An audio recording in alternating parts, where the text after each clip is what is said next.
এরকম বন্ধু বান্ধব তোমরা কোথায় পাবো বলো তো, যারা বন্ধুদের জন্য জান প্রাণ অব্দি দিয়ে দেয়।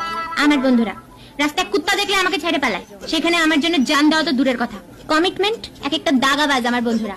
হ্যাঁ, কালকে থেকে মর্নিং ওয়াক যাবো বললে নিজের দিব্যি নাক ডাকে ঘুমাচ্ছে, আর এদিকে সকালবেলা আমি উঠে রিং এর পর রিং করেই যাচ্ছি। এই নাকি আবার মর্নিং ওয়াকে যাবে। মর্নিং কি জিনিস জীবনে দেখছিস? তা যদি নাই যাবা আমাকে বেকার বেকার উঠতে বললা কেন? আমার বন্ধুরা যদি কিছু একটা জিনিস আমার থেকে নিল, পেন, জুতা, জামা কাপড়, হ্যাঁ ওকে বারবার আমাকেই মনে করা দিতে লাগে যে দে ভাই দিয়ে যা, আমার লাগবে। এই বেমালুম ভুলে যাবে, ওকে আবার বারবার অনুরোধ রিকোয়েস্ট করতে লাগবে। যত ইনস্টাগ্রামে ও রিলস দেখবে সবগুলো টাক টাক টাক করে আমাকে পাঠাবে। ভাই আমার ভিডিও তো আসছে নাকি? শুধু তুই একাই দেখতে পাচ্ছিস, আমি কি দেখতে পাচ্ছি না? আমি ওকে টাক টাক টাক করে 30-40টা পাঠা দিলাম, ও আমাকে 1000টা পাঠা দিল। ও জানে আমিও জানি যে ও দেখবে না আমিও দেখবো না, তাও পাঠাতে লাগবে। পাক্কা 12টার সময় বেরোবো বললে নিজে বাড়ির থেকে 2টার সময় বেরোয়। অসভ্য ছোট লোক কথাকার। নিজের জীবনে দুঃখের কথা বললে অন্য বন্ধুরা সান্ত্বনা দেয়, আমার বন্ধুরা খিল্লি করে উড়ায় দেয়।